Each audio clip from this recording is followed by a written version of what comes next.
இன்னைக்கு அப்பனும் புள்ளையும் டெய்லி காலையில சாயந்தரம் ஏதாச்சும் ஒரு கல்யாண மண்டபத்துல போய் ஒப்பாரி வைக்கிறதே ஒரே வேலையா வச்சிருக்காங்க. 5 வருஷம் எங்க அண்ணன் வச்சு செய்வார் உங்களை. நீட்டுக்கான பிரச்சனைய நாங்க கழகத்தை முதல் மாநாட்டிலே கட்சி தலைவர் அவர்கள் அறிவித்தார், நீட்டுக்கு எதிராக நாங்கள் செயல்படுவோம் என்று.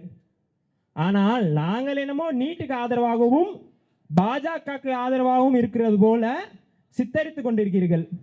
நான் வந்து சிஎம்கிட்ட சொன்னேன், இந்த மாதிரி நீங்கள் எங்கள் ஏரியா கண்டிப்பாக நீங்கள் வந்தாகணும் அப்படின்னு. அப்போ நான் சொல்கிறதோட சிஎம்ஏ கேட்டார், நான் வந்தால் எம்ஜிஆர் நகருக்கு மட்டும்தான் வருவேன். 60 ஆண்டு கால திராவிட ஆட்சி காலத்திற்கு பின்பு தமிழக வரலாற்றில் அப்படி ஒரு வரலாற்றை புரட்டி காட்டியது எங்களுடைய மென்மன தலைவர் விஜய் அவர்களுக்கு மட்டும்தான்.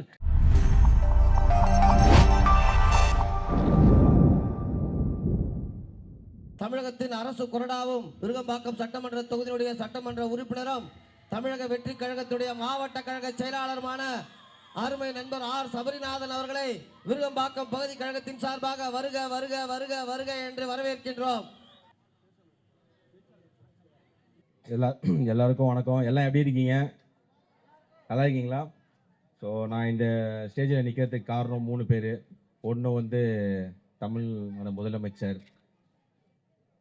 தமிழ்நாடு முதலமைச்சர் தங்க தளபதி அவர்கள், 2வது எங்களை வழிகாட்டி அண்ணன் ஆனந்த் அவர்கள், 3வது என் தந்தை.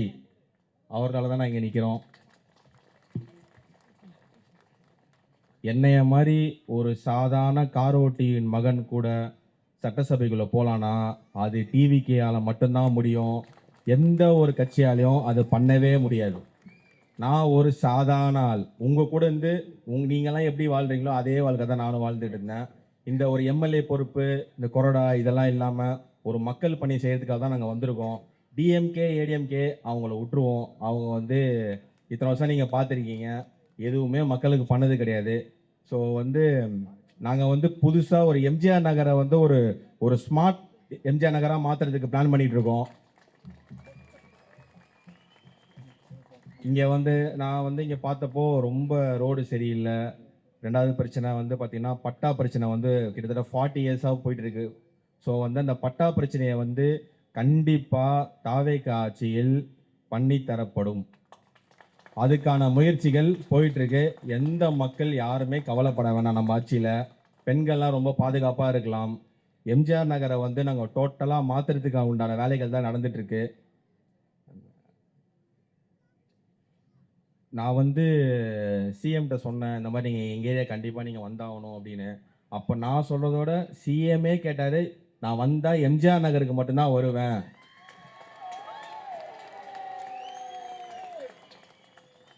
அவர் வந்தப்போ நீங்கள்லாம் வந்து ரொம்ப மகிழ்ச்சியோடு இருந்தீங்க. ஸோ வந்து இந்த எம்ஜிஆர் நகரில் வந்து பார்த்தீங்கன்னா என்னென்ன மாற்ற போகிறோம், பார்க்ஸு எல்லாமே, ஒரு கிரவுண்டோ எல்லாமே ரெடி பண்ணி, எங்களோட மெயின் மோட்டோவே என்னன்னு பார்த்தீங்கன்னா ஒரு போதையில்லா தமிழகத்தை உண்டாக்குறது மட்டும்தான். இந்த எம்ஜிஆர் நகரில் வந்து போதை பழக்கம் வந்து ரொம்ப அதிகமாக இருக்குன்னு நிறைய பேர் கம்ப்ளைண்ட் பண்ணீங்க. நாங்கள்லாம் ஓட்டு கேட்க வரப்போ அதெல்லாம் ஒரு சில நாட்களில் சரி பண்ணி தரப்படும். நீங்கள் வந்து மக்கள்லாம் வந்து என்னை வந்து தாராளமாக மீட் பண்ணலாம். ஒரு சாதாரண சாமானியன் தான் நான். ஒன்றும் பெரிய பெரிய லெவல்லாம் கிடையாது. நம்மலாம் எவ்வளோ கஷ்டப்படுறோன்னு உங்களுக்கே தெரியும். ஸோ வந்து மக்கள் பணி செய்கிறதுக்காக மட்டும்தான் நாங்கள் வந்திருக்கோம். நீங்கள் வந்து உங்கள் வீட்டு பிள்ளையாக நினச்சி என்னை வந்து நீங்கள் டெய்லி மீட் பண்ணலாம். என்னென்ன பிரச்சனை இருக்கோ தாராளமாக வந்து பேசலாம். எங்கள் டீம், எங்கள் பகுதி செயலாளர் மீட் பண்ணலாம், வட்டச் செயலாளர் எல்லாமே உங்களுக்கு ஹெல்ப் பண்ணுவாங்க. ஸோ வந்து இன்னொரு பிரச்சனை கேள்விப்பட்டேன், மெட்ரோ வாட்டரில் வந்து ட்ரைனேஜ் மிக்ஸ் ஆகுதுன்னு கேள்விப்பட்டேன். அதுக்கு உண்டான வேலை நடந்துகிட்ருக்கு. இந்த வேலையெல்லாம் வந்து பார்த்தீங்கன்னா என்ன ஒரு சின்ன சிக்கல் இருக்குதுன்னு பார்த்தீங்கன்னா, இங்கே இருக்கிற கவுன்சிலர்ஸ், இந்த டிஎம்கே கவுன்சிலர் இவங்க என்ன பண்ணுறாங்கன்னா, இங்கே இருக்கிற ஆஃபீஸர்ஸை வேலையே செய்ய விட மாட்டேன்றாங்க. நம்ம ஏதாவது ஒரு வேலை சொன்னால் உடனே அதை ஆஃப் பண்ணுறாங்க, உடனே பண்ண விட மாட்டேன்றாங்க. எப்படி வந்து நீங்கள் வந்து எங்களை வந்து ஒரு எம்எல்ஏவாக நீங்கள் ஓட்டு போட்டு ஜெயிக்க வச்சிங்களோ அதே மாதிரி உள்ளாட்சி தேர்தலையும் எங்கள் ஆளுங்களும் நீங்கள் ஜெயிக்க வச்சுக்கணும். ரொம்ப தாழ்மையுடன் கேட்டுக்கொள்கிறேன் உங்ககிட்ட. எங்கள் ஆளுங்க வந்தால் மட்டும்தான் உங்களுக்கு நல்லது பண்ண முடியும். திருப்பியும் டிஎம்கே வந்தாங்கன்னா கண்டிப்பாக இந்த எம்ஜிஆர் நகரை வந்து ஒரு போதை நகராக மாற்றி இருக்கிற யங்ஸ்டர்ஸ் எல்லாத்தையும் ஒரு போதை பழக்கத்துக்கு அடிமையாக்கி அப்படியே அடிமையாக்கி விட்டுருவாங்க. ஸோ கண்டிப்பாக வந்து இந்த போதை பழக்கத்தை விட்டுட்டு அடுத்த வந்து இன்னோவேட்டிவாக நம்ம யோசிக்கணும், இன்னோவேட்டிவாக நம்ம பண்ணலாம். ஸோ வந்து இந்த வாய்ப்பளித்த தமிழ்நாடு முதலமைச்சருக்கு ரொம்ப ரொம்ப நன்றி. இந்த நிகழ்ச்சி சூப்பராக ஏற்பாடு சன்ராஜ் அவர்களுக்கும் ரொம்ப ரொம்ப நன்றி. வட்டச் செயலாளர், பகுதிச் செயலாளர் அண்ணன் பெரியசாமி அவர்களுக்கு ரொம்ப ரொம்ப மனமார்ந்த நன்றி. ஸோ டே நைட்டாக உட்காந்து எல்லாம் வேலை செஞ்சுருக்காங்க. ஸோ இந்த வேலை வந்து ஸ்டேஜ் போகிறதுக்கு மட்டும் நாங்கள் வேலை செய்யலை, மக்கள் பண்ணி 24/7 பண்ணிக்கிட்டே தான் இருப்போம். நீங்கள் கவலையே படாதீங்க. இன்னும் கொஞ்ச நாளில் எம்ஜிஆர் நகர் எப்படி மாற்ற போகிறோன்னு மட்டும் பாருங்கள். எனக்கு ரொம்ப ரொம்ப நன்றி, வணக்கம். கழகத்தின் சார்பாக வெற்றி பெற்ற நம்மளுடைய சட்டமன்ற உறுப்பினர் அவர்களுக்கு மாலை அணிவித்து சிறப்பு செய்யப்படுகின்றது. அனைத்து பொதுமக்களும் அமைதியாக வரிசையாக இருந்து உதவி திட்டங்களை பெற்று செல்லுமாறு கேட்டுக்கொள்கின்றோம்.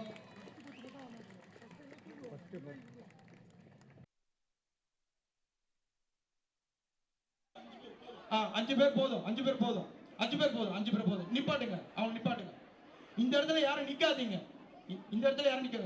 கற்பி ஒன்று சேர் புரட்சி செய் என்ற அம்பேத்கரின் உயரிய கோட்பாட்டின் முன்னிட்டு புரட்சி என்றாலே நம் கழக தலைவர் மாண்புமிகு தமிழ்நாடு முதலமைச்சர் தளபதி அவர்களை வணங்கி மற்றும் நம் கழகத்தின் அயராது உழைத்து கொண்டிருக்கும் நம் கழக பொதுச் செயலாளர் அண்ணன் பொதுச் செயலாளர் என் ஆனந்த் அவர்களை வணங்கி மற்றும் விருகம்பாக்கத்தின் விடிவெள்ளி எங்களின் எழுச்சி நாயகன் இளைஞர்களின் கலைஞரை விளக்கு மாண்புமிகு தமிழ்நாடு அரசு கொறடா அண்ணன் ஆர் சபரிநாதன் அவர்களே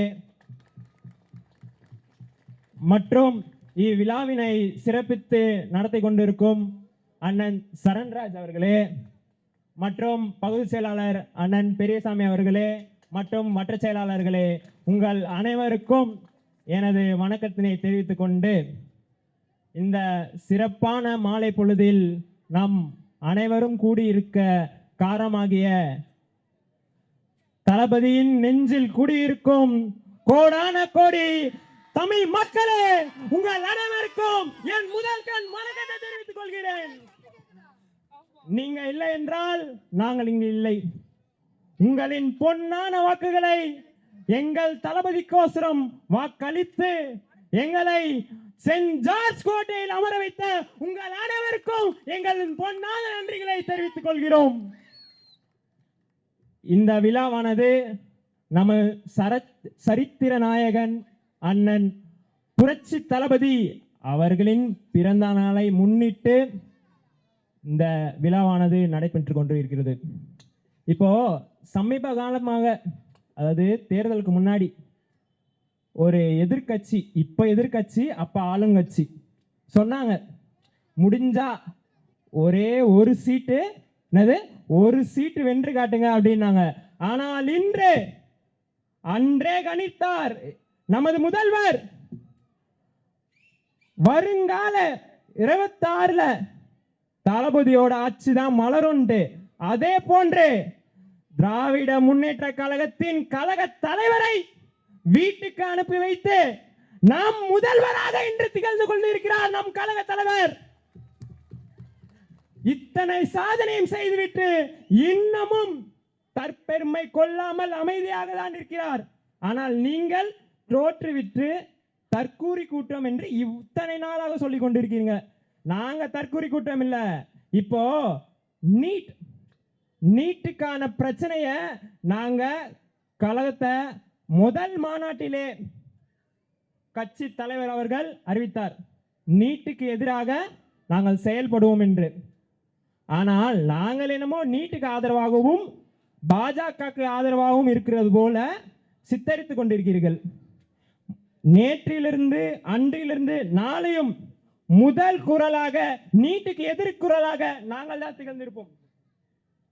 எனவே இத்தகைய சிறப்பு வாய்ந்த தருணத்தில் நம் கழக தலைவர் பல்வேறு சாதனைகள் புரிந்துள்ளார்.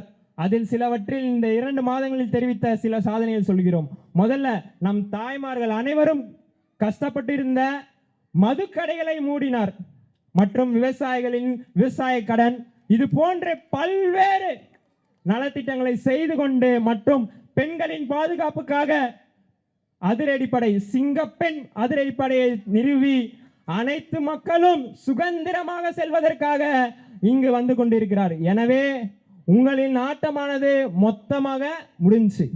இனி வருகின்ற அத்தனை ஆண்டு காலமும் நிரந்தர முதல்வர் அண்ணன் ஸ்ரீ ஜோசப் விஜய் அவர்கள் மட்டுமே அவருக்கு உறுதுணையாக இருக்கும். எங்களது கழக பொதுச் செயலாளர் என் ஆனந்த் அவர்கள் மற்றும் இங்கு இளைஞர்களின் எழுச்சி நாயகன் எங்கள் அன்பு அண்ணன் ஆர் சபரிநாதன் என்றும் அவர்களை வழிநடத்தி கொண்டு என்றும் தொண்டனாக இருந்து இந்த விருதை பகுதியை செழிப்பாக நடத்தி செல்வார். அதற்கு முன்பு நான் இந்த உரையை முடிக்கிறதுக்கு முன்னாடி இதுக்கு முன்னாடி ஒரு சட்டமன்ற உறுப்பினர் இருந்தார். வாக்கு கேட்டு செல்லும் போது ஒரு சின்ன சிறுவன் அவர் துண்டு அவங்களோட கழக துண்டை அந்த சிறுவனுக்கு அளிக்க சென்றார். அதுக்கு அந்த தலைமை செலவுன்னு சொன்னால் நான் டிவிக்கே அதனால் எனக்கு இந்த துண்டை போடாதீங்க அப்படின்னாரு. ஸோ அப்புறமேட்டு அந்த முன்னாள் சட்டமன்ற உறுப்பினர் சொன்னார், நாங்கள் ஜெயித்து திருப்பி வருவோம், அப்போ நீங்கள் கட்டாயமாக எங்கள் கழக துண்டை போட்டுக்கணும் அப்படின்னாரு. அதுக்கு அந்த தம்பியும் சொன்னான், நாங்கள் திரும்பி ஜெயிச்சு வந்தால் நீங்கள் போடணும்னு, நீங்கள் போட தயாரா என்று கேட்டுக்கொண்டு வாய்ப்பளிப்பதற்கு நன்றி கூடி விடைபெறுகிறேன். நன்றி, வணக்கம். தளபதியின் புகழ் ஓங்குக, டிவிக்கு என்றும் வாழ்க வாழ்க. நன்றி, வணக்கம். அன்பார்ந்த நண்பர்களே, இந்த மாபெரும் விழாவினை நம்ம அண்ணனோட பிறந்த நாள் விழா. பொதுவாக ஒரு பிறந்த நாள் விழா ஒரு நாள் கொண்டாடுவாங்க. ஆனால் நம்ம அண்ணனோட விழா மட்டும்தான் வருடம் ஃபுல்லாக கொண்டாடுவோம். கொண்டாடுனா என்ன அர்த்தம் அப்படின்னா, மக்களுக்கு உதவி செய்து கொண்டே இருப்போம். அண்ணன் காட்டின வழியே அதுதான். என் பிறந்த நாளை நீ கொண்டாடுறேன்னா நீ குறைஞ்சது இத்தனை பேருக்காச்சும் ஒரு நன்மை செய்யணும், பொதுமக்களுக்கு நீ தொடர்ந்து சமூக சேவை ஆற்றணும். அவர் காட்டிய வழியே அதுதான். அதனால் 365 நாளும் நாங்கள் கொண்டாடிக்கிட்டு தான் இருப்போம். இந்த விழாவினை தலைமையேற்று நடத்தும் திரு சரண்ராஜ் அவர்களே, முன்னிலை வகிக்கும் திரு பெரியசாமி அவர்களே, வரவேற்புரை ஆற்றிய மற்றும் சிறப்புரை வாழ்த்துரை ஆற்றிய அனைத்து பெரியோர்களுக்கும் என்னுடைய வணக்கம். முக்கியமாக நம்ம அண்ணன் சொல்லுவார், நான் ஒவ்வொரு வீட்டிலும் அண்ணனா தம்பியா இருக்கிறேன் அப்படின்னு. ஆனால் நம்மளுடைய அண்ணன் சபரிநாதன் எங்கள் அண்ணன் கூட தம்பியாவே இருந்தவர். நம்ம எல்லாம் ஒரு பாதையை காட்டி, நீ இப்படித்தான் சமூக சேவை ஆற்றணும், நீ இப்படித்தான் மக்களுக்கு நல்லது செய்யணும், நற்பணி மன்றத்தில் இருந்தாலும் சரி, ரசிகர் மன்றத்தில் இருந்தாலும் சரி, வழிகாட்டியவர் நம்மளுடைய அண்ணன் தளபதி விஜய் அவர்கள். ஆனால் அண்ணன் காட்டின வழியில் நம்ம போகிறோம். அண்ணன் கூட கையை பிடிச்சி வழியில் நடந்தவர் தான் நம்மளுடைய அண்ணன் சபரிநாதன் அவர்கள். இதெல்லாம் யாருக்கும் கிடைக்காத ஒரு பெருமை. அண்ணன் சபரிநாதன் அவர்கள் விஜய் அண்ணன் கையை பிடிச்சி ஒரு வழியில் போனார். விஜய் அண்ணன் காட்டுற பாதையில் நம்ம போய்கிட்டு இருக்கோம். நம்ம வீட்டிலலாம் அண்ணனா தம்பியா விஜய் அண்ணன் இருக்காரு. ஆனா அண்ணன் கூட தம்பியாவே வளர்ந்தவர் நம்மளுடைய அண்ணன் சபரிநாதன் அவர்கள்.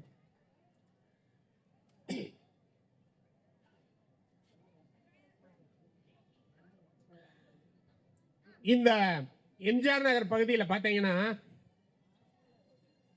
நீங்க பல்வேறு தலைவர்கள் ஓட்டெல்லாம் கேட்டிருப்பாங்க. ஏன் நம்முடைய புரட்சி தலைவர் எம்ஜிஆருங்க ஓட்டு கேட்டிருக்கிறாரு, அம்மா வந்திருக்கிறாங்க, நம்முடைய தளபதி வந்திருக்கிறாரு. இப்படி பல்வேறு விதமான தலைவர்கள் காட்டினதுனாலும் இன்று இது டிவிகேவின் அசைக்க முடியாத கோட்டையாக மாற்றி காட்டியிருக்கிறீங்க. இது தளபதி அவர்களின் ஒற்றை முகத்துக்கு தமிழ்நாடே டிவிகேயின் கோட்டையா இருந்தாலும், அண்ணன் சபரிநாதனை நீங்கள் இந்த பகுதியில் எம்எல்ஏ வாக்கி, அதுவும் இன்னைக்கு தலைமை கொறடாவா இருக்காரு, அவரை நீங்க ஓட்டு போட்டு தேர்ந்தெடுத்ததற்கு என்னுடைய நன்றியை தெரிவித்துக் கொள்கிறேன். இந்த நேரத்தில் எலெக்ஷன் முன்னாடி இருந்து நம்ம பேச வேண்டியது இருக்கு. ஏன்னா இந்த திருட்டு திமுக என்னெல்லாம் செஞ்சாங்கன்னு நம்ம தெரியணும்ல. அண்ணன் போன வழியில, அதாவது சனி ஞாயிறு மட்டும்தான் அவர் போனார் எல்லா இடத்துக்கும் பிரச்சாரத்துக்கு. ஏன் போனார் சனி ஞாயிறு மட்டும்னா, மற்றவங்களுக்கு இடைஞ்சல் கொடுக்கக்கூடாது, நம்ம சனி ஞாயிறு மட்டும் போகலாம் அப்படின்னு போனார்.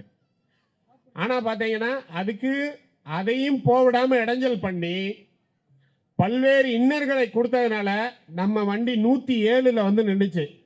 அதை மட்டும் விட்டுருந்தாங்கன்னா 234 நம்ம தான். ஆனால் இந்த திருட்டு திமுக இவ்வளோ நாள், அதாவது அவர் எலெக்ஷனில் நம்ம ஜெயிச்ச உடனே ஸ்டாலின் அவர்களும் சரி, இந்த உதயநிதி எல்லாரும் சொன்னது என்னென்ன அப்படின்னா, நாங்கள் எங்களுடைய கூட்டணி கட்சிகளை நாங்களே அனுப்பி வைக்கிறோம் அப்படின்னு பேசிட்டு, இன்னைக்கு அப்பனும் பிள்ளையும் டெய்லி காலையில் சாயந்தரம் ஏதாச்சும் ஒரு கல்யாண மண்டபத்தில் போய் ஒப்பாரி வைக்கிறதே ஒரே வேலையாக வச்சுருக்காங்க. நான் என்ன சொல்கிறேன், நீங்கள் ஒப்பாரி வைக்கிறத இதே தொடர்ந்து செஞ்சீங்கன்னா, இப்போ நான் இரும்பிக்கிட்டு இருந்தேன்ல, இதே மாதிரி இன்னும் நீங்கள் 1000 நாளைக்கு மேலே இரும்ப வேண்டியது இருக்கும். 5 வருஷம் எங்கள் அண்ணன் வச்சு செய்வார் உங்களை. ஏன்னா நாங்கள் செய்வதெல்லாம் நீங்கள் என்னென்ன மக்களுக்கு துரோகம் செஞ்சீங்களோ அதெல்லாம் எடுத்து வைக்கிறது. அந்த 60 நாள் ஆட்சியை நீங்கள் பாருங்களேன், எங்கேயும் லஞ்சம் கிடையாது, ஊழல் கிடையாது. இந்தியாலேயே ஏன் எங்கேயுமே ஒரு முதலமைச்சர் யாராச்சும் லஞ்சம் வாங்காதீங்க, நானும் வாங்க மாட்டேன், யாரையும் வாங்க விட மாட்டேன்னு சொன்னதும் கிடையாது. லஞ்சம் யாரும் கேட்டால் கொடுக்காதீங்கன்னு சொன்னதும் கிடையாது. அவ்வளோ ஒரு வித்தியாசமான ஒரு ஊழலற்ற ஒரு நிர்வாகத்தை கொடுக்கணும் அப்படின்னு தளபதி அவர்கள் இந்த மக்களுக்காக எல்லா துறைகளிலும் டெய்லி காலையில் செக்ரட்டரியேட்டில் பார்த்தீங்கன்னா தளபதி ஒரு துறையிலையும் அவர் அடுத்து என்ன பண்ணணும், ஏற்கனவே இருந்தவன் என்னெல்லாம் தப்பு பண்ணி வச்சிருக்கான், நிர்வாகிகளை கூப்பிடுறது, பேசுறது, அமைச்சர்களை கூப்பிடுறது. சரி, ஸோ இதை பண்ணி ஒவ்வொரு துறையும் சீரமைச்சுக்கிட்டு இருக்காங்க. 60 நாளாக பல்வேறு சாதனைகளை, ஏன்னா திமுகவால் எண்ண முடியாத அளவு சாதனைகளை செஞ்சுக்கிட்டு இருக்கோம். இந்த சமயத்தில் இப்போ சமீபத்தில் பார்த்தீங்கன்னா நீட் அப்படிங்கிற ஒரு விஷயம் வந்தது. ஜனநாயகன் நம்ம அண்ணனோட லாஸ்ட் படம் ரிலீஸ் ஆச்சு. நீட்டில் இந்த திருட்டு திமுக செஞ்ச வேலையை பாருங்க. நீட்டு, அதாவது டெல்லியில் ஒரு கட்சி போராட்டம் நடத்துது, அதுக்கு சப்போர்ட்டாக இங்கே உள்ள மாணவர்கள் போராட்டம் பண்றாங்க. ஆனால் அதை நடத்த 5 வருஷம் துப்புள்ளாத திமுக அந்த போராட்டத்தை ஹைஜாக் பண்றாங்க. இன்னைக்கு அடுத்து ஆரம்பிச்சிட்டாங்க. இவர்களுடைய பயம் எப்படி இருக்குன்னு பாருங்க. ஏன்னா தளபதியை பத்தி மக்கள் எல்லாருக்கும் நல்லா புரியுது, தளபதி என்னென்ன செய்யறாரு, மக்களுக்கு தேவையான விஷயத்த மட்டும் தான் செய்யறாரு அப்படின்னு. அடுத்து இப்பவே ஆரம்பிச்சிட்டாங்க, அவர் கர்நாடகா போறாரு, காவேரி அப்படின்னு. நான் அந்த கர்நாடகா போறதை பத்தி ஒரே ஒரு விஷயம் சொல்ல விரும்புறேன். இந்த திமுக ஆட்சிக்கு வந்ததிலிருந்து நம்மளுடைய உரிமைகளை குழி தோண்டி புதைக்கிறதுல 71 இருந்து வரிசையா பண்ணிக்கிட்டு தான் வந்தாங்க. அண்ணன் கூட கோட் பண்ணாரு, ரெனியூவல் பண்ணாம விட்டாங்க அப்படின்னு. இப்படி பண்ணிக்கிட்டு இருக்கும்போது புரட்சி தலைவர் எம்ஜிஆர் அவர்கள் என்ன பண்ணார் அப்படின்னா, தண்ணி குடிக்காதப்போ கர்நாடகாவுக்கு ஒரே ஒரு அதிகாரியை மட்டும் கூப்பிட்டு கிளம்பிட்டார். அப்பவும் இந்த சிக்கல்கள்லாம் இருக்கதான் செஞ்சது. அங்க போய் நேர இறங்கிட்டு அங்க உள்ள கல்வி அமைச்சருக்கு ஃபோன் பண்ணி நாங்க இங்க வந்திருக்கோம் அப்படின்ன உடனே பதறி அடிச்சு போய், அப்போ ஏன்னா அந்த முதலமைச்சர் அப்போ உடல்நிலை சரியில்லாம ஹாஸ்பிட்டல் இருந்தாங்க. உடனே நம்ம முதலமைச்சர் புரட்சி தலைவரை கூப்பிட்டு அவங்க ஒரு இடத்துல போய் உட்காந்து சாப்பாடெல்லாம் கொடுக்குறாங்க, வீட்டில் போய் சாப்பிட்றாங்க, தண்ணி கொடுக்குறாங்க. அவர் தண்ணி குடிக்கல, சாப்பிட மட்டும் செய்கிறாரு. ஆனால் நீங்கள் தண்ணி குடிக்கல 4 தடவை சொன்னதுக்கப்புறம் அப்போ சொன்னாராம், நான் தண்ணி குடிக்கணும்னு ஆசை தான், எனக்கு தண்ணி தாகம் எடுக்குது, ஆனால் உங்கள் ஆளுங்க தான் தண்ணியே தரமாட்டுக்காங்களே, நான் மட்டும் குடிக்கிறது அப்படின்னாராம். புரட்சி தலைவர் வழியில் நம்ம தளபதியும் சாதிப்பார். இந்த திருட்டு திமுக அவருடைய சொந்த பயனுக்காக பல்வேறு சமயங்களில் சட்டத்தை மீறி பல்வேறு ரினிவல், அதாவது நம்முடைய ஒப்பந்தம் ரினிவல் பண்ணாமல் விட்டது, இல்லை கேஸை வாபஸ் பண்ணது 71 இருந்து இந்த மாதிரி நிறைய வேலையை செஞ்சாங்க. இந்த வேலையெல்லாம் நாங்கள் செய்ய மாட்டோம், இன்று தளபதி முதலமைச்சர், இன்னும் 30-40 வருடத்துக்கு அவர்தான் முதலமைச்சர். திமுக கதறினாலும் சரி, கத்துனாலும் சரி, உருண்டாலும் சரி, பரண்டாலும் சரி, தளபதி தான் தமிழகத்தின் நிரந்தர முதல்வர்.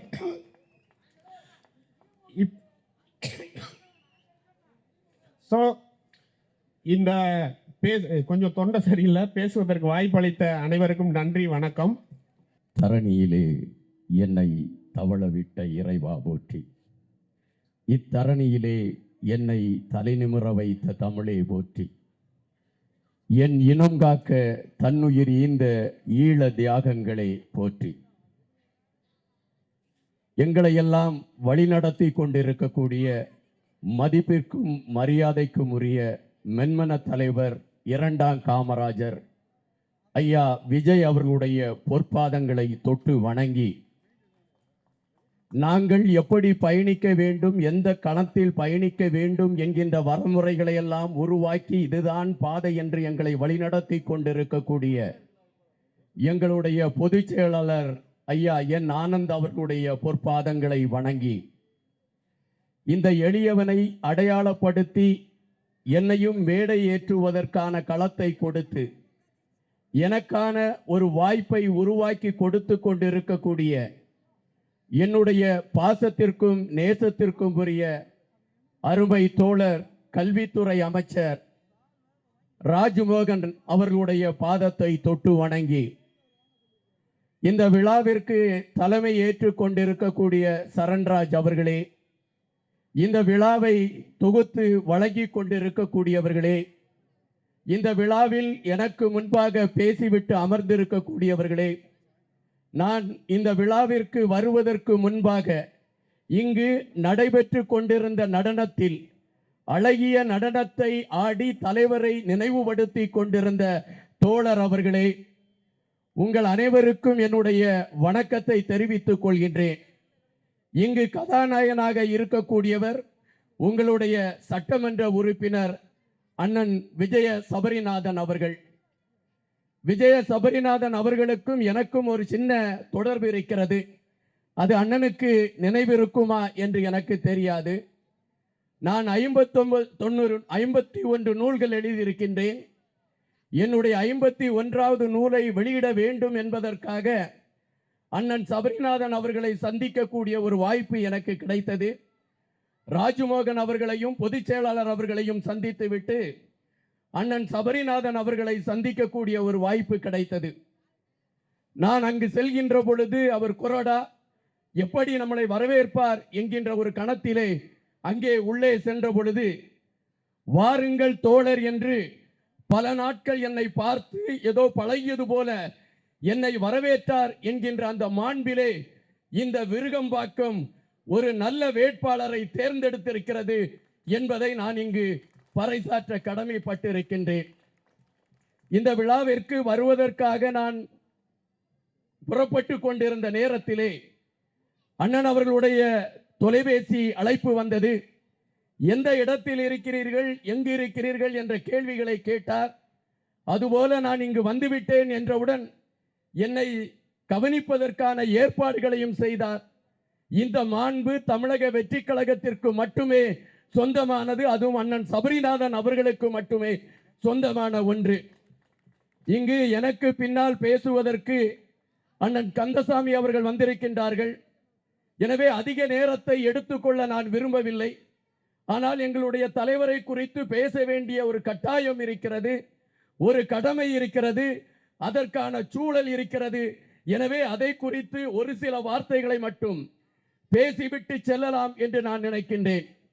நான் பேச்சை ஆரம்பிக்கின்ற பொழுது எங்களுடைய தலைவரை நான் இரண்டாம் காமராஜ் என்று குறிப்பிட்டேன். உடனடியாக திமுகவை சார்ந்தவர்கள் சொல்வார்கள், காமராஜோடு விஜய் அவர்களை ஒப்பிடுகிறாயா என்கின்ற கேள்வியை கேட்பார்கள்.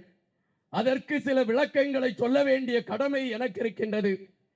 பெருந்தலைவர் காமராஜை எடுத்துக்கொண்டீர்கள் என்றால் கக்கன் என்கின்ற மனிதனை அடையாளப்படுத்தியவர் பெருந்தலைவர் காமராஜ் அவர்கள். எளிமையாக இருக்கக்கூடியவர்களை, எளியவர்களை, நடுத்தர வர்க்கத்தை சார்ந்தவர்களை அடையாளப்படுத்தியதில் பெருந்தலைவர் காமராஜருக்கு முதன்மையான பங்குண்டு. 60 ஆண்டு கால திராவிட ஆட்சி காலத்திற்கு பின்பு தமிழக வரலாற்றில் அப்படி ஒரு வரலாற்றை புரட்டி காட்டியது எங்களுடைய மென்மன தலைவர் விஜய் அவர்களுக்கு மட்டும்தான் அப்படி ஒரு அடையாளம் இருக்கிறது என்பதுதான் நிஜம். இதை எந்த அரசியல் கட்சிகளை சார்ந்தவர்களாக நெஞ்சு நிமிர்த்தி சொல்ல முடியுமா? திராவிட முன்னேற்ற கழகத்தை மையப்படுத்திய களங்களை எடுத்து வைத்தால் கல்வித்துறை அமைச்சர் என்று ஒருவர் இருந்தார். அவருடைய அலுவலகத்திலே கல்வித்துறைக்கு அதாவது அனுமதி கொடுப்பதற்காக பள்ளிக்கூடங்களுக்கு மற்றும் கல்லூரிகளுக்கு அனுமதி கொடுப்பதற்காக லஞ்சம் வாங்குவதற்கென்றே ஒரு அதிகாரி நியமிக்கப்பட்டிருந்தார் என்பதுதான் பதிவு. ஆனால் எங்களுடைய கல்வித்துறை அமைச்சரை எடுத்துக்கொள்ளுங்கள். இன்று பல கட்டங்களிலே பார்க்கின்ற பொழுது பல மக்கள் சொல்கின்றார்கள், இதுவரை நாங்கள் 5 காசுகள் கொடுத்து எங்களுடைய பள்ளிக்கு நாங்கள் எந்த அனுமதியும் பெறவில்லை, தமிழக வெற்றிக் கழகம் ஆட்சிக்கு வந்தபின் என்று நெஞ்சு நிமிர்த்தி சொல்கிறார்கள் என்கின்றதே எங்களுடைய தமிழக வெற்றிக் கழகத்தின் வெற்றிக்கு அத்தாட்சியாக இருக்கின்றது. அதனால்தான் சொன்னேன் எங்களுடைய தலைவரை 2ஆம் காமராஜ் என்று. தமிழகத்திலே எத்தனையோ முதலமைச்சர்களை பார்த்திருக்கின்றோம். அண்ணா அவர்களை பார்த்திருக்கின்றோம், பெருந்தலைவர் காமராஜ் அவர்களை பார்த்திருக்கின்றோம், அம்மையார் ஜெயலலிதா அவர்களை பார்த்திருக்கின்றோம், புரட்சி தலைவர் எம்ஜிஆர் அவர்களை பார்த்திருக்கின்றோம் என்று பட்டியல் போட்டுக் கொண்டிருந்தால் நீளமான பட்டியல் இருக்கின்றது. ஒவ்வொரு தலைவர்களுக்கும் ஒவ்வொரு திறன் இருக்கிறது. அந்த திறன்களை நான் குறைத்து மதிப்பிடவில்லை. அந்த திறன்கள் மீது நாகரிகமற்ற கருத்துக்களை பதிவிடவும் நான் விரும்பவில்லை. காரணம், எங்களுடைய தலைவர் எங்களுக்கு பயிற்றுவித்திருக்கக்கூடிய களம். நாகரிகமான கருத்துக்களை மட்டும்தான் நீங்கள் பேச வேண்டும் என்று குறிப்பிட்டிருக்கக்கூடிய காரணத்தினால் எந்த தலைவர்களையும் நாகரிகமற்ற வார்த்தையிலே பேசுவதற்கு நான் விரும்பவில்லை. ஆனால் எங்களுடைய தலைவர் ஆணித்தரமாக அறிவித்தார், இங்கு லஞ்சம் கொடுப்பதாக இருப்பதாகவோ அல்லது லஞ்சம் கேட்பதாக இருப்பதாகவோ இருந்தால் நான் ஒரு எண் தருகிறேன், அந்த எண்ணுக்கு நீங்கள் உடனடியாக தகவல் அனுப்புங்கள், நடவடிக்கை எடுக்கப்படும் என்று அறிவித்தார். இதுவரை தமிழக அரசியல் வரலாற்று களத்தில் லஞ்சம் கொடுக்கக்கூடாது, லஞ்சம் வாங்கக்கூடாது என்று ஆணித்தரமாக சொன்ன முதுகெலும்புள்ள ஒரே தமிழன் எங்களுடைய பச்சை தமிழன் விஜய் அவர்கள் மட்டும்தான் என்பதுதான் களம். இங்கு பெருவாரியான பெண்கள் இருக்கின்றீர்கள். ஒரு காலகட்டத்திலே மதுவின் கொடுமையில் நாம் ஒவ்வொரு இடமும் செல்கின்ற பொழுது மதுக்கடைகள் நம்மை வரவேற்றுக் கொண்டிருக்கும். அதை தாண்டி செல்வதென்றால் இயலாத ஒரு காரியமாக இருந்தன. எங்களுடைய தலைவரிடம் ஆட்சிக்கு வந்தவுடன் அவரிடம் ஒரு கோரிக்கை வைக்கப்படுகின்றது, பொது இடங்களிலெல்லாம் மதுக்கடைகள் இருக்கிறது, இந்த மதுக்கடைகள் அகற்றப்பட வேண்டும் என்று. உடனடியாக என்னுடைய தலைவன் உத்தரவிட்டான். 717 மதுக்கடைகள் உடனடியாக அப்புறப்படுத்தப்பட வேண்டும் என்றான். மதுக்கடைகள் அப்புறப்படுத்தப்பட்டன. இன்று சிங்கப்பெண் படை என்று ஒன்றை நாங்கள் நிரூபித்து வைத்திருக்கின்றோம். காந்தியடிகள் ஒரு காலகட்டத்திலே குறிப்பிட்டாராம், 12 மணிக்கு மேல் ஒரு பெண் நகைகளை அணிந்து கொண்டு வீதியிலே தனியாக செல்கின்ற பொழுது அவளுடைய பாதுகாப்பு உறுதிப்படுத்தப்பட்டது என்றால் அது நேர்மையான ஆட்சி என்று. அப்படி ஒரு நேர்மையான ஆட்சியை, அப்படி ஒரு தெளிவான ஆட்சியை, அப்படி ஒரு தைரியமான ஆட்சியை எங்களுடைய தலைவர் விஜய் அவர்கள் செய்து கொண்டிருக்கிறார் என்பதுதான் இந்த களம் பதிவு செய்திருக்கக்கூடிய ஒரு விடயமாக இருக்கின்றது. அதனால்தான் பாரதியின் முறுக்கு மீசை போல் நாங்கள் நெஞ்சு நிமிர்த்தி பேசுகின்றோம். எங்களுடைய தலைவரை போல ஒரு தலைவன் இந்த தமிழகத்தில் இல்லை என்பதுதான் நிஜமான பதிவு. காவேரி பிரச்சனையை குறித்து பேசிக் கொண்டிருக்கின்றார்கள். இந்த காவேரி பிரச்சனையை சற்று நீங்கள் சிந்தித்து பார்க்க வேண்டும். வெள்ளையன் இங்கு ஆண்டு கொண்டிருந்த பொழுது ஒரு ஒப்பந்தம் போடப்படுகிறது. அந்த ஒப்பந்தம் 50 ஆண்டு காலத்திற்கு அந்த ஒப்பந்தம் போடப்படுகிறது. அந்த ஒப்பந்தத்தை புதுப்பிக்க வேண்டும் அல்லது அந்த ஒப்பந்தத்தை வழிமொழிந்து கொண்டு செல்ல வேண்டும். கலைஞர் கருணாநிதி அவர்கள் ஆட்சி பீடத்திலே இருக்கக்கூடிய நேரத்திலே அந்த ஒப்பந்தம் காலாவதி ஆகிறது. ஆனால் அந்த ஒப்பந்தத்தை புதுப்பிக்க வேண்டிய கலைஞர் கருணாநிதி அல்லது அந்த ஒப்பந்தத்தை வழிமொழிந்து செல்ல வேண்டிய கலைஞர் கருணாநிதி அவர்கள் அதை செய்ய தவிர்த்து விட்டார். எனவே அந்த ஒப்பந்தம் முறிவுபடுகிறது. அதுபோல வழக்கு ஒன்று நீதிமன்றத்திலே இருக்கின்றது. அந்த வழக்கு 1974 ஆண்டு கலைஞர் கருணாநிதி அவர்கள் ஆட்சி காலத்தில் அந்த வழக்கை அவர்கள் நீட்டிப்பு செய்ய வேண்டும். ஆனால் அந்த வழக்கை அவர்கள் கண்டுகொள்ளாமல் விட்டதின் காரணமாக அந்த காவேரி பிரச்சனை இன்று வரை பிரச்சனையாகவே நீடித்துக் கொண்டிருக்கின்றது. இதுவரை நீடித்துக் கொண்டிருக்கக்கூடிய காவேரி பிரச்சனையை முடிப்பதற்கு எங்களுடைய தலைவன் வீறு கொண்டு எழும்பி இருக்கின்றான். கண்டிப்பாக எங்களுடைய தலைவனால் தான் காவேரி பிரச்சனை முடிக்கப்படும் என்பதுதான் இந்த வரலாறு பதிவு செய்திருக்கக்கூடிய முக்கியமான ஒரு விடயமாக இருக்கின்றது. எங்களை எல்லாம் சொன்னார்கள், அரசியல் தெரியாதவர்கள், இவர்கள் ஆட்சிக்கு வந்தால் எப்படி அரசியல் செய்வார்கள், இந்த நாடு அல்லோல் பட்டுவிடும் என்றெல்லாம் வக்கனை பேசினார்கள். எங்களுடைய தலைவர் 2024ஆம் ஆண்டு கட்சி தொடங்கிய பொழுது தற்குறிகள் என்றார்கள். நாங்கள் அப்பொழுது பெருமைப்பட்டு கொண்டோம். விஜய் என்கின்ற குறியீடை நாங்கள் ஏந்தி கொண்டு செல்கின்றோம், எனவே நாங்கள் தற்குறிகள் என்று சொல்வதில் பெருமை கொள்கிறோம் என்று சொல்லிக் கொண்டு பயணித்தோம். ஆனால் தற்குறிகள் என்றார்கள், அணில்கள் என்றார்கள், ஒரு சீட்டு கூட இவர்களுக்கு கிடைக்காது என்றார்கள். தேர்தல் களம் மாறியது. எங்கள் தலைவர் கணித்தார், திமுகவிற்கும் எங்களுக்குத்தான் போட்டி என்றார். களம் திமுகவிற்கும் எங்களுக்கும் தான் போட்டி என்று கொண்டு வந்து நிறுத்தியது. எங்களுடைய கட்சி ஆட்சியை பிடிக்கும் என்றார். எங்களுடைய கட்சி ஆட்சியை பிடித்தது.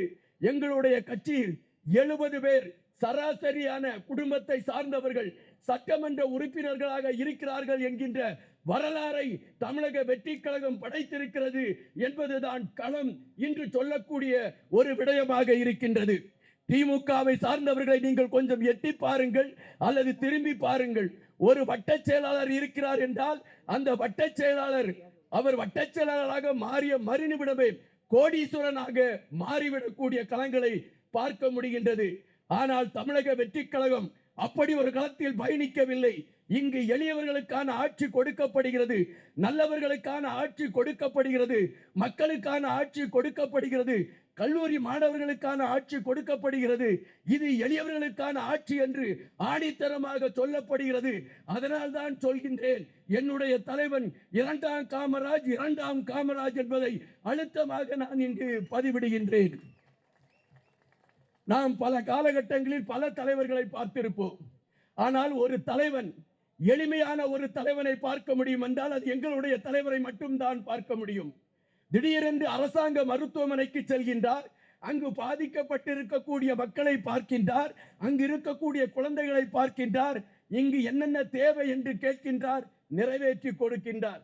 அதுபோல ஆடவர்கள் தங்கி இருக்கக்கூடிய விடுதிக்கு செல்கின்றார், அங்கு புழுவும் பூச்சியும் விளையாடி கொண்டிருக்கக்கூடிய உணவு கொடுக்கப்படுகிறது என்று சொல்கின்றார்கள். உடனடியாக அதை அடித்து முறித்து விட்டு அவர்களுக்கு தேவையான விடயங்களை நிறைவேற்றி கொடுக்கக்கூடிய களங்களை அவர் எடுத்திருக்கின்றார். அரசியல் களத்திலே பல தலைவர்களை நாம் பார்த்திருக்கின்றோம். அரசியல் பயணத்திலே பலரோடு நாம் பயணித்திருக்கின்றோம். ஆனால் விஜய் என்கின்ற இந்த தங்கமான மனிதனை போல ஒரு மனிதனை தமிழகம் இதுவரை காணவில்லை என்பதுதான் நான் உங்களுக்கு சொல்லக்கூடிய ஒரே ஒரு வார்த்தையாக இருக்கிறது. எனவே தமிழக வெற்றி கழகத்தை சார்ந்த தோழர்களே, தமிழக வெற்றி கழகத்தை சார்ந்த தொண்டர்களே, நீங்கள் நிமிர்ந்து நில்லுங்கள். எப்படி தமிழுக்கென்று ஒரு வீரம் இருக்கிறதோ, தமிழுக்கென்று ஒரு அடையாளம் இருக்கின்றதோ, தமிழுக்கென்று ஒரு விவேகம் இருக்கின்றதோ, அதுபோல தமிழக வெற்றி கழகம் என்கின்ற இந்த படைக்கு வீரம் உண்டு, விவேகம் உண்டு, அடையாளம் உண்டு என்பதைத்தான் இந்த கூட்டம் பறைசாற்றி இருக்கின்றன. நீங்கள் பல கூட்டங்களுக்கு போய் பாருங்கள், எங்காவது பெண்கள் கூட்டமாக வந்து அமர்ந்திருக்கிறார்களா என்று பாருங்கள். அது எங்களுடைய கூட்டத்தில் தான் அது நடைபெறும், அது சாத்தியப்படும். இங்கு சபரிநாதன் அவர்களை உங்களுக்கு கடவுளாக கொடுத்திருக்கின்றார். இறை எப்பொழுதாவது ஒரு சந்தர்ப்பம் கொடுத்திருப்பார். இதற்கு முன்பு நீங்கள் பல எம்எல்ஏக்களை பார்த்திருப்பீர்கள், பல அமைச்சர்களை பார்த்திருப்பீர்கள், பல சபாநாயகர்களை பார்த்திருப்பீர்கள். ஆனால் ஒரு எளிமையான மகனாக, நீங்கள் கூப்பிடுகின்ற குரலுக்கு ஓடி வருகின்ற மகனாக, உங்களுக்கு உதவி செய்வதற்கு காத்திருக்கக்கூடிய மகனாக, என் மக்களுக்காக நான் இருக்கிறேன் என்று நெஞ்சு நிமிர்த்தி நிற்கக்கூடிய ஒரு மகனாக எங்களுடைய சபரிநாதன் அவர்கள் இருக்கிறார்கள் என்பதை நீங்கள் செய்த மிகப்பெரிய தவம் என்று நான் இங்கு உங்கள் முன்னால் எடுத்து வைக்கின்றேன். இலங்கையிலே ஒரு சம்பவத்தை சொல்வார்கள். இலங்கையிலே ஒரு கட்டுப்பாடான அரசியல் களம் உருவாக்கப்பட்டது என்று.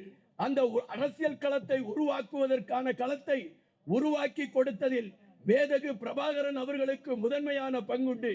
இந்த மேடையிலே நான் சபரிநாதன் அவர்களை ஒரு மேதகு பிரபாகரனுடைய அந்த வடிவத்தில் பார்க்கின்றேன்.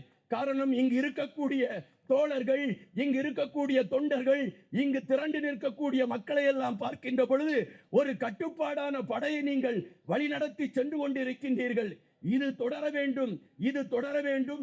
தமிழக வெற்றி கழகம் 20 ஆண்டுகள் அல்ல, எங்களுடைய தலைவருடைய காலங்கள் கடந்த பின்னும் இந்த ஆட்சி தொடரும், மக்களுக்கான இந்த ஆட்சி தொடரும் என்று கூறி வாய்ப்புக்கு நன்றி கூறி, வாழ்கின்ற பொழுதும் வீழ்கின்ற பொழுதும் வாழ்க தமிழ் வெல்க தமிழ் என்று கூறி விடைபெறுகிறேன். நன்றி, வணக்கம்.